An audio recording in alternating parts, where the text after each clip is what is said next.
میں گھر سے نکلنے ہی والا تھا کہ ٹیلی فون کی گھنٹی بج اٹھی۔ میں نے یکا یک پلٹ کر فون سیٹ کی طرف دیکھا اور بآواز بلند گھریلو ملازم کو پکارا۔ شکور، ذرا یہاں آنا۔ شکور اس وقت مجھ سے زیادہ فاصلے پر نہیں تھا، لہٰذا قبل اس کے کہ میں فون ریسیو کرتا وہ کسی چراغی جن کی مانند میرے سامنے حاضر ہو گیا۔ اس کی صورت پر نگاہ پڑی تو میں نے اپنے بریف کیس اور فائلوں کی جانب اشارہ کرتے ہوئے سرسری لہجے میں کہا، انہیں میری گاڑی میں رکھ دو۔ شکور حکم کی تعمیل کے لیے آگے بڑھا تو میں نے ہاتھ بڑھا کر ریسیور اٹھا لیا۔ اس دوران 2 مرتبہ گھنٹی بج چکی تھی۔ میں نے ریسیور کو کان سے لگایا تو ایک شناسا آواز میری سماعت سے ٹکرائی۔ ہیلو بیگ صاحب، کیسے ہیں آپ؟ اللہ کا احسان ہے بزمی صاحب، میں نے جواباً دوسری طرف سے بولنے والے کی خیریت دریافت کی۔ آپ سنائیں بزمی صاحب، اتنی صبح کیسے یاد فرمایا؟ بزمی کا پورا نام ستار بزمی تھا۔ وہ ایک مقامی سماجی تنظیم کا روح رواں تھا۔ اکثر و بیشتر مختلف معاشرتی تقریبات میں ستار بزمی سے ملاقات ہو جاتی تھی۔ ہمارے درمیان اچھی خاصی بے تکلفی تھی۔ بزمی نے کھنکار کر گلا صاف کیا اور میرے استفسار کے جواب میں بولا، ڈاکٹر اور وکیل ہمارے معاشرے کے 2 ایسے کردار ہیں جنہیں صبح صبح یاد کرنے کا مطلب ہوتا ہے خیریت نہیں۔ میں نے ترکی بترکی کہا، بزمی صاحب، آپ نے ہسپتال اور کچہری کا ذکر کیا ہے تو اس میں میری طرف سے آپ تھانے کا اضافہ کر لیں۔ عموماً لوگ کسی مشکل یا مصیبت کے وقت ہی ڈاکٹر، وکیل یا تھانہ انچارج سے اتنی صبح رابطہ کرتے ہیں، لیکن یہ کوئی فارمولہ نہیں۔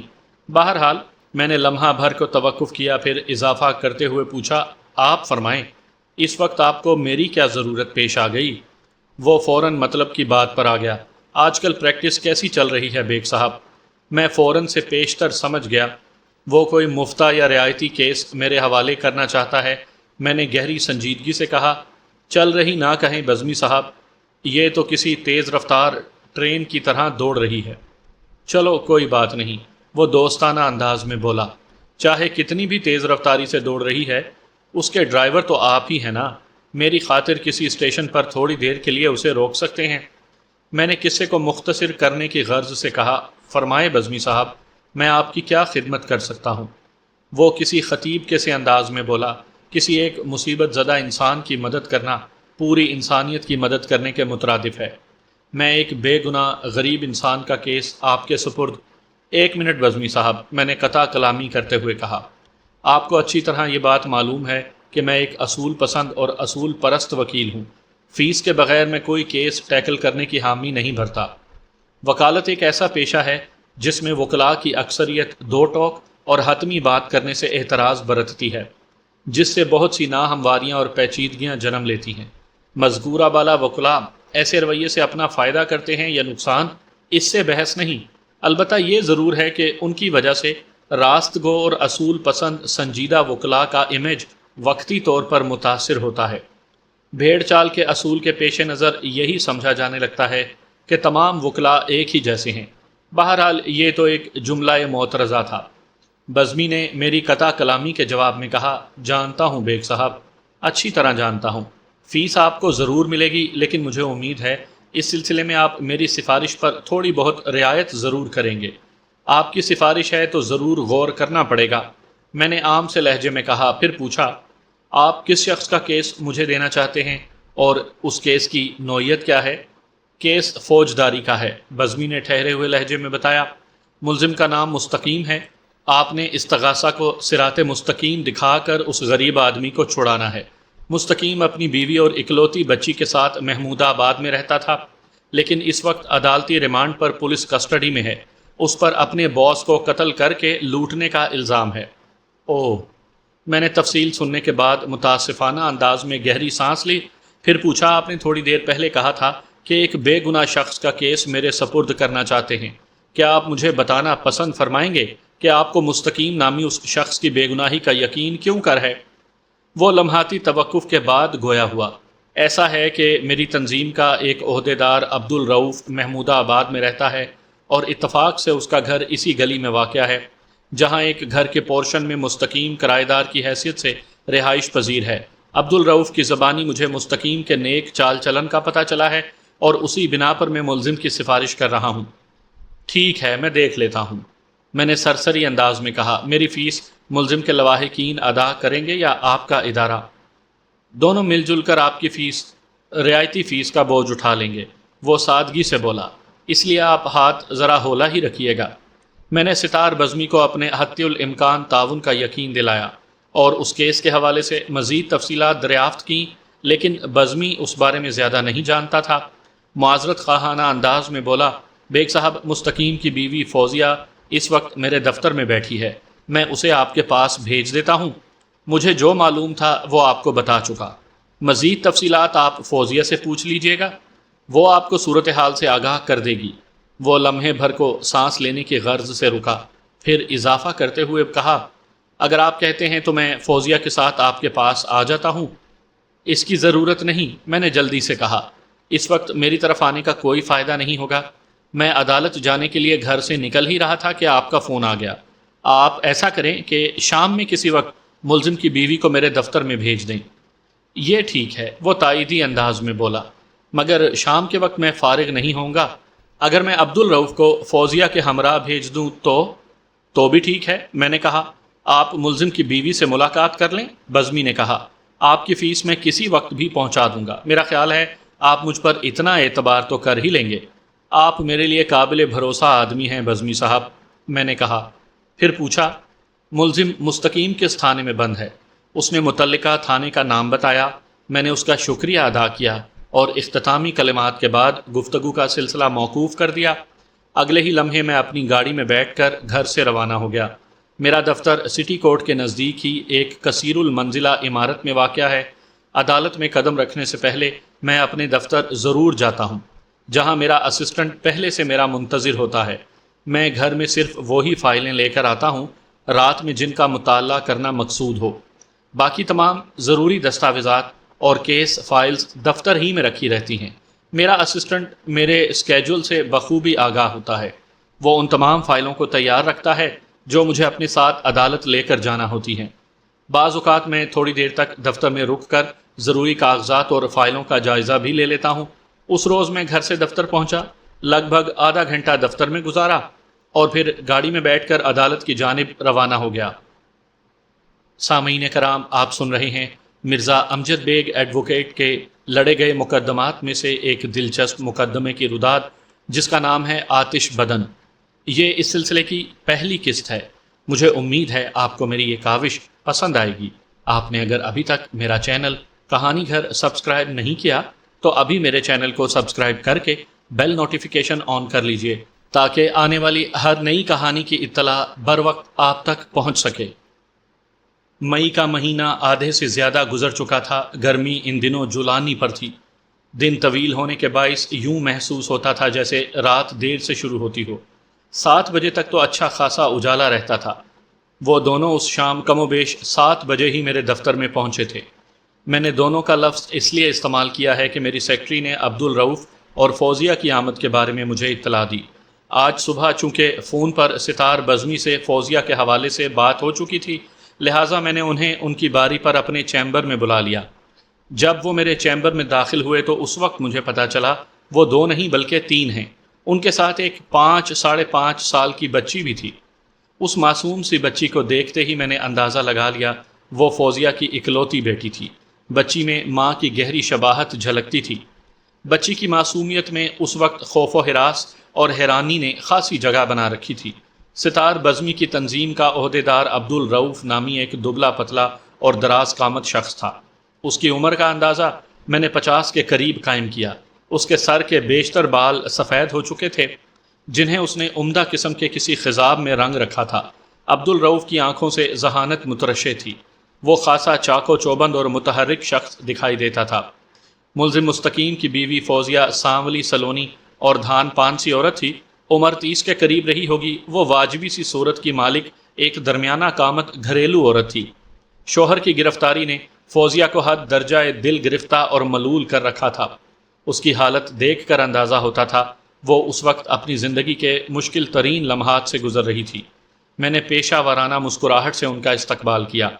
رسمی علیک سلیک کے بعد میں نے فوزیہ کی طرف دیکھتے ہوئے کہا، صبح بزمی صاحب نے مجھے آپ کے شوہر کے بارے میں بتایا تھا کہ پولیس نے اسے کسی نہ کردہ جرم کے سلسلے میں گرفتار کر لیا ہے، لیکن بزمی صاحب مجھے تفصیل سے آگاہ نہیں کر سکے۔ آپ بتائیں کیا صورتحال ہے؟ بات ختم کرتے ہی میں نے نوٹس کے لیے رف پیڈ اور قلم سنبھال لیا۔ فوزیہ کے بولنے سے پہلے ہی عبدالرؤف بول اٹھا، بیگ صاحب مجھے تو آپ تھوڑی دیر کے لیے اجازت دیں، میں 25 منٹ میں واپس آتا ہوں۔ بزمی صاحب کے ایک ضروری کام سے مجھے سول ہسپتال تک جانا ہے، اس دوران آپ فوزیہ سے تفصیلی بات چیت کر لیں۔ وہ لمحے بھر کو رکا، پھر اضافہ کرتے ہوئے بولا، ویسے بھی میں اس کیس کے بارے میں زیادہ نہیں جانتا، آپ دونوں کے درمیان خاموش بیٹھ کر خواہ مخواہ میں وقت ضائع کروں گا، آپ لوگ تسلی سے گفتگو کریں، میں ایک چھوٹا سا کام نمٹا کر حاضر ہوتا ہوں۔ عبدالرؤف کی یہ فرمائش پوری کرنے میں کوئی حرج دکھائی نہیں دیتا تھا، لہٰذا میں نے اسے جانے کی اجازت دے دی۔ وہ میرے چیمبر سے رخصت ہو گیا تو میں فوزیہ کی جانب متوجہ ہو گیا اور کھنکار کر گلا صاف کرتے ہوئے کہا، اب آپ مجھے پوری تفصیل سے بتائیں، آپ کا شوہر کن حالات سے دو چار ہو کر پولیس کسٹڈی میں پہنچا؟ وہ چند لمحات تک سوچتی ہوئی نظروں سے مجھے دیکھتی رہی، انداز ایسا ہی تھا جیسے بکھرے ہوئے خیالات کو مجتمع کرنے کی کوشش کر رہی ہو۔ اس کے بعد دھیمے لہجے میں اس نے مجھے اپنے شوہر کو پیش آنے والے واقعات کے بارے میں بتایا۔ اس کے بیان میں ضروری اور غیر ضروری دونوں اقسام کی باتیں شامل تھیں۔ اس کے بیان کا خلاصہ کچھ اس طرح تھا، یہ خلاصہ بیان کرتے ہوئے میں نے غیر متعلقہ باتوں کو حذف کر دیا ہے۔ ان کی شادی کو کم و بیش 8 سال ہوئے تھے۔ ان کی اکلوتی بیٹی نرگس کی عمر اس وقت 5 سال تھی۔ وہ نرسری کی تعلیم مکمل کر چکی تھی اور اگلے سال کلاس 1 میں جانے والی تھی۔ محمود آباد والے گھر میں رہائش اختیار کیے انہیں 7 سال ہوئے تھے۔ یہ ایک 2 منزلہ مکان تھا جس کی بالائی منزل پر مالک مکان رہائش پذیر تھا، جبکہ زیریں منزل کو 2 پورشنز میں تقسیم کر کے اس نے کرائے پر اٹھا رکھا تھا، جن میں سے ایک پورشن میں وہ لوگ رہتے تھے۔ یہ گھر محمود آباد نمبر 1 کی ایک ایسی گلی میں تھا جس میں داخل ہوں تو بتدریج یہ گلی نشیب کی طرف بڑھتی چلی جاتی تھی۔ ملزم مستقیم پیشے کے اعتبار سے ایک ڈرائیور تھا۔ وہ گزشتہ 5 سال سے ANA نامی ایک ٹریڈنگ کمپنی میں بطور ڈرائیور کام کر رہا تھا۔ اس کی ڈیوٹی کمپنی کے مالک یعنی باس کے ساتھ تھی۔ اسے روزانہ صبح 10 بجے باس کے بنگلے پر پہنچنا ہوتا تھا۔ باس کا نام اشفاق علی تھا، جو ڈیفنس فیز 2 کے ایک عالی شان بنگلے میں رہتا تھا، جبکہ ANA ٹریڈنگ کمپنی کا دفتر ڈیفنس مارکیٹ کے قریب ایک بلڈنگ کے گراؤنڈ فلور پر واقع تھا۔ اشفاق علی کے گھر اور دفتر کے درمیان بمشکل 10 منٹ کی ڈرائیو تھی۔ ملزم اپنے باس کو گھر سے اٹھاتا اور دفتر پہنچا دیتا۔ اس کے بعد وہ دفتر ہی میں رہتا۔ اگر باس کو کسی کام سے کہیں جانا ہوتا تو ملزم کو ساتھ لے جاتا، ورنہ اسے دفتر ہی میں آن ڈیوٹی رہنا پڑتا۔ اس دوران اکثر و بیشتر یہ بھی ہوتا کہ باس کی بیگم کو گاڑی یا ڈرائیور کی ضرورت پیش آ جاتی، چنانچہ باس کے حکم پر اسے بیگم کی طرف جانا پڑتا۔ اشفاق کی بیوی کے پاس علیحدہ گاڑی بھی تھی، لیکن اسے بعض اوقات اپنے شوہر کی گاڑی کی ضرورت پڑ جاتی تھی۔ بہرحال جب تک اشفاق علی اپنے دفتر میں موجود رہتا، ملزم کو بھی آن ڈیوٹی رہنا پڑتا۔ پھر وہ اپنے باس کو اس کے بنگلے چھوڑنے کے بعد چھٹی کر جاتا۔ ملزم لگ بھگ 8 بجے رات اپنے گھر پہنچ جاتا تھا۔ محمود آباد اور ڈیفنس فیز 2 میں زیادہ فاصلہ نہیں تھا۔ ملزم پیدل مارچ کرتے ہوئے فیز 1 سے گزر کر محمود آباد پہنچ جاتا۔ بعض اوقات اگر باس کو زیادہ دیر تک آفس میں رکنا ہوتا یا دفتر کے وقت کے بعد باہر کہیں جانا ہوتا تو ملزم کو اپنے گھر پہنچنے میں 8:30 اور 9 بھی بج جایا کرتے تھے۔ وقوعہ کے روز بھی وہ لگ بھگ 9 بجے ہی گھر پہنچا تھا۔ اس کی آمد کے تھوڑی دیر بعد ہی پولیس اس کے گھر پہنچ گئی۔ پھر 9:30 بجے اسے اپنے باس اشفاق علی کے قتل کے الزام میں گرفتار کر لیا گیا۔ اس سنگین الزام میں یہ ہولناک شک بھی نہ تھی کہ اس نے ایک بھاری رقم لوٹنے کے لیے اشفاق احمد کو قتل کیا تھا۔ ملزم مستقیم کی گرفتاری 19 مئی کی رات عمل میں آئی۔ اگلے روز پولیس نے اسے عدالت کا منہ دکھا کر 7 دن کا ریمانڈ حاصل کر لیا، اور اب وہ ریمانڈ پر پولیس کی تحویل میں تھا۔ میں نے ٹیبل کیلنڈر پر نگاہ ڈال کر تاریخوں کا حساب لگایا تو پتہ چلا ملزم کے ریمانڈ کی مدت ختم ہونے میں صرف 3 روز باقی تھے۔ میں نے ملزم کی بیوی سے متعدد سوالات کیے، لیکن وہ ان اہم سوالات کے تسلی بخش جواب نہ دے سکی۔ وہ بیچاری اس واقعے کے پس منظر سے ذرا سی بھی واقف نہیں تھی۔ کچھ تو ناواقفیت اور کچھ اس واقعے نے اس کے حواس کو مختل کر رکھا تھا۔ وہ بے حد پریشان تھی۔ اس کی کتھا ختم ہوئی تو میں نے پوچھا، کیا اس دوران آپ تھانے جا کر اپنے شوہر سے ملی ہیں؟ یہ سوال میں نے اس لیے پوچھا تھا کہ اگر ملزم نے اپنی بے گناہی کے سلسلے میں اسے کوئی خاص بات بتائی ہو تو اسے یاد آ جائے۔ پریشان ذہن سے بہت سی باتیں سلب ہو جاتی ہیں۔ اس نے میرے سوال کے جواب میں بتایا، میں 3 مرتبہ تھانے جا کر مستقیم سے ملنے کی کوشش کر چکی ہوں، لیکن صرف ایک بار ان لوگوں نے مجھے اس سے ملنے دیا ہے، اور وہ بھی چند منٹ کے لیے۔ میں مستقیم سے ڈھیروں باتیں کرنا چاہتی تھی، لیکن پولیس نے اس کا موقع نہیں دیا۔ وہ کہتے ہیں جو بھی باتیں کرنا ہے جا کر ادھر عدالت میں کرنا، وہاں جج بھی سنے گا اور بہت سارے دوسرے لوگ بھی موجود ہوں گے۔ تم خوب دل کی بھڑاس نکال لینا، ہمارا سر نہ کھاؤ۔ وہ سانس لینے کے لیے لمحہ بھر کو متوقف ہوئی، پھر اضافہ کرتے ہوئے بولی، میں نے جو 2-4 منٹ مستقیم سے ملاقات کی ہے، اس دوران ایک پولیس والا مستقل ہمارے سر پر سوار رہا اور کچا کھا جانے والی نظر سے ہمیں گھورتا رہا۔ مستقیم سے بات کیا کرتی، میں تو سہم کر رہ گئی تھی۔ ویسے میں نے ایک بات خاص طور پر محسوس کی ہے۔ وہ اتنا کہہ کر رکی تو میں نے فوراً پوچھ لیا، وہ کون سی بات؟ پولیس والے جس انداز میں مستقیم سے ملنے کی راہ میں حارج ہو رہے ہیں، اس سے میں نے اندازہ لگایا ہے وہ مجھ سے کسی رشوت کی توقع کر رہے ہیں۔ فوزیہ نے تلخی سے بتایا، اگر میں ان کی مٹھی گرم کر دیتی تو ممکن ہے وہ میری بات مان لیتے۔ ایسا ہو سکتا ہے، میں نے سرسری سے لہجے میں کہا۔ پولیس اور رشوت کی بڑی گہری دوستی مانی جاتی ہے، تاہم 5 انگلیاں برابر نہیں ہوتی۔ بہرحال میں نے لمحاتی توقف کیا، پھر اضافہ کرتے ہوئے کہا، میں دفتر سے فارغ ہونے کے بعد مستقیم سے ملاقات کرنے متعلقہ تھانے جاؤں گا، کیونکہ آپ نے مجھے جو معلومات فراہم کی ہیں وہ میری نظر میں ناکافی ہیں۔ اس سے بات نہیں بنے گی۔ فوزیہ نے پوچھا، کیا میں بھی آپ کے ساتھ تھانے جا سکتی ہوں؟ اس میں کوئی حرج نہیں، میں نے صاف گوئی کا مظاہرہ کرتے ہوئے کہا، لیکن اس کے لیے آپ کو میرے فارغ ہونے تک انتظار کرنا پڑے گا۔ وہ اس انتظار پر آمادہ نظر آئی تو میں نے اسے وزٹنگ لابی میں بھیج دیا۔ تھوڑی دیر کے بعد عبدالرؤف لوٹ آیا۔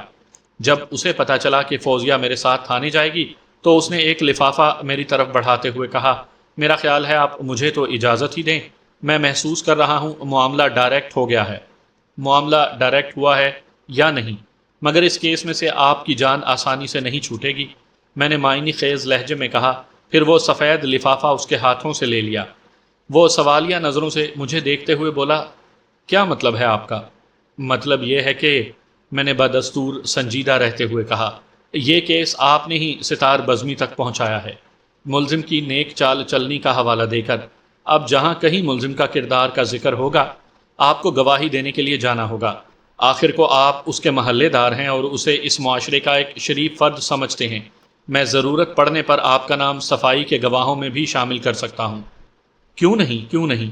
وہ بڑی سرعت سے اس بات میں سر ہلاتے ہوئے بولا، پھر اپنی جیب میں سے ایک وزٹنگ کارڈ نکال کر میری جانب بڑھا دیا اور کہنے لگا، آپ میرا کارڈ رکھ لیں، اس کیس کے سلسلے میں جب بھی میری ضرورت پیش آئے آپ مجھے فون کر دیں، میں حاضر ہو جاؤں گا۔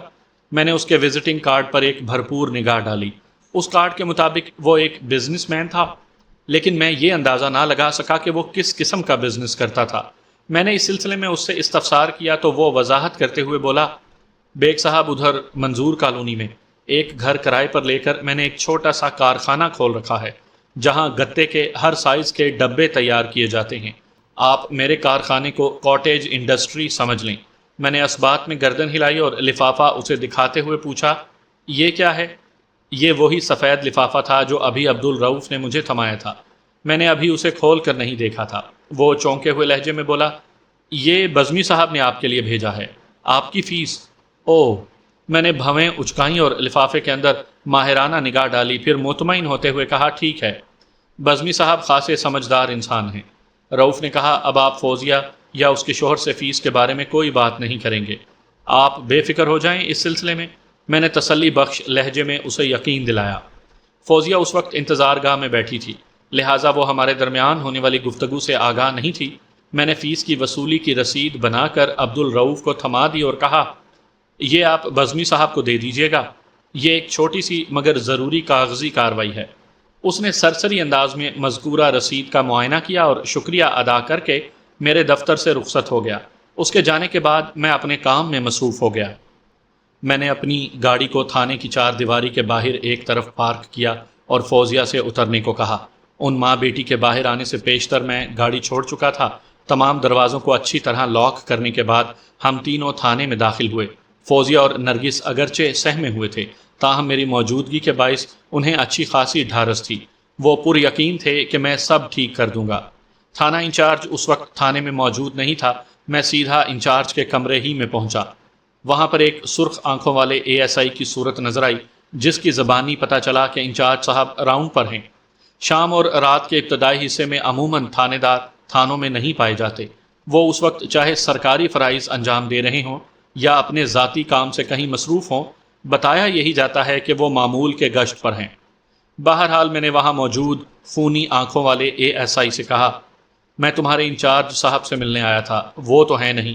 چلو کوئی بات نہیں، میں ان کے تعلق دار ہی سے ملاقات کر لیتا ہوں۔ بات ختم کرتے ہی میں جانے کے لیے مڑا۔ تعلق دار کون؟ وہ ایک جھٹکے سے اٹھ کر کھڑا ہو گیا، پھر فوزیہ کو گہری نظروں سے گھورنے لگا۔ گھورنے کا انداز ایسا تھا جیسے وہ اسے پہچاننے کی کوشش کر رہا ہو۔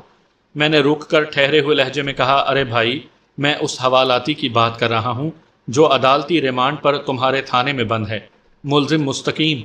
او، اس نے بدستور فوزیہ کا ایکس رے کرتے ہوئے ایک گہری سانس خارج کی اور پہچان کے مراحل کو اختتام تک پہنچاتے ہوئے بولا، آپ اس عورت کے شوہر کا ذکر کر رہے ہیں نا؟ میں نے اسے پہلے بھی تھانے میں ایک آدھ بار دیکھا ہے۔ دیکھا ہوگا یقیناً، میں نے سرسری انداز میں کہا۔ یہ پچھلے 4 دن میں کم و بیش 4 مرتبہ یہاں آ چکی ہے، لیکن افسوس کہ اس دکھیاری کو صرف ایک بار چند منٹ کے لیے ہی اپنی شوہر سے ملنے کی اجازت دی گئی ہے نا؟ افسوسناک بات۔ میرے طنزیہ فکرات نے اسے حد سے زیادہ محتاط کر دیا۔ وہ تقریباً میری راہ میں حائل ہوتے ہوئے قدرے سخت لہجے میں مستفسر ہوا، آپ کون ہیں اور حوالاتی سے کیوں ملنا چاہتے ہیں؟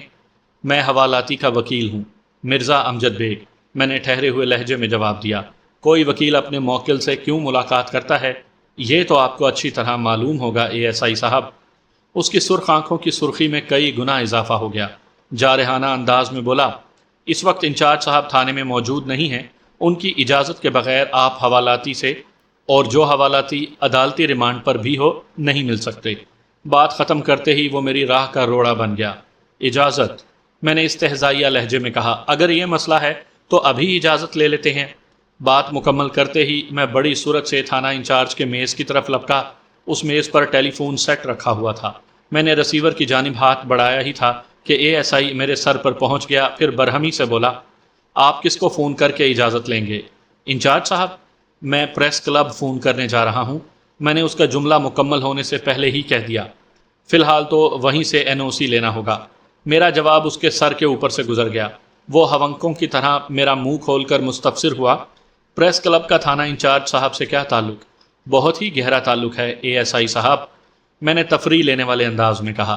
اس وقت پریس کلب میں جرائم کی اقسام اور ان کی بیخ کنی کے لیے مختلف مروجہ طریقہ کار کے سلسلے میں ایک اہم میٹنگ ہو رہی ہے، جس میں چیف منسٹر کے علاوہ IG صاحب بھی موجود ہیں۔